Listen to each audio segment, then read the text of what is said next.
My name's Zio, and welcome once again to another Coffee with Zio. This is a more free-form, unscripted, podcasty sort of thing that we like to do on the channel around this time each month. Here's where we discuss the current state of NGS as well as let you know what else I've been up to.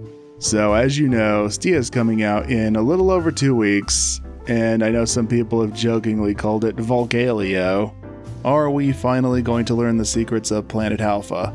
As NGS starts to become more and more of a complete product, will our patience be rewarded here? And the answer is, I have no idea. We'll have to see. But patience does have its limits though, and for a lot of folks, that limit was exceeded quite some time ago. Am I there yet? Well, no. I like what they're doing here. I like what they're doing with Stia and the upcoming creative spaces. They realized they messed up bigly in the first year or so of this game's life, and they're taking steps to do right by us, the players.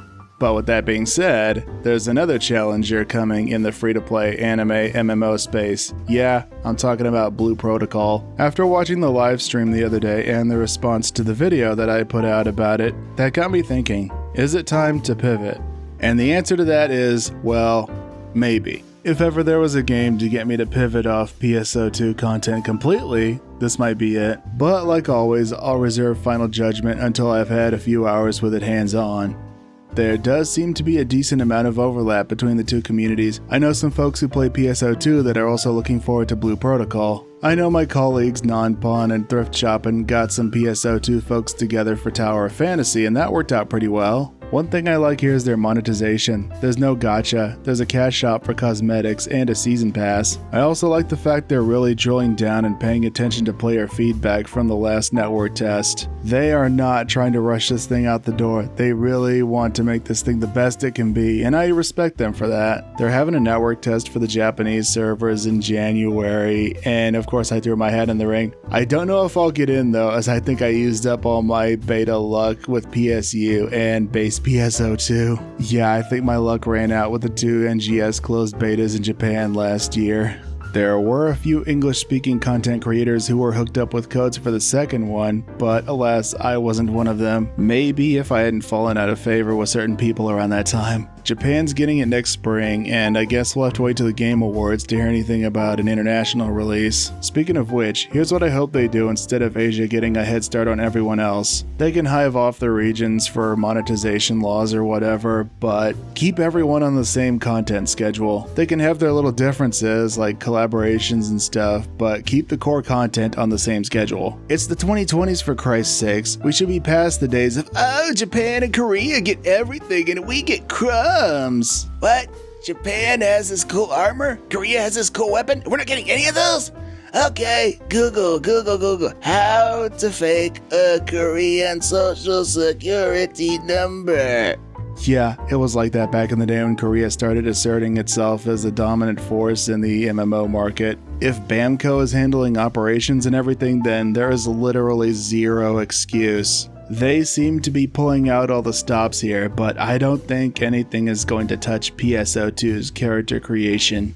If there was ever a game with FF14 storytelling, PSO2's character creation, and combat and exploration from other games, then that game would be king of the hill, assuming it has a fair monetization system. So with this being the anniversary month, I didn't ask me anything like I did last year, and I only got like 3 questions this time around. Oddly enough, they all centered around me playing PSO2 on the Japanese servers. Does the language barrier ever get in the way of playing JP?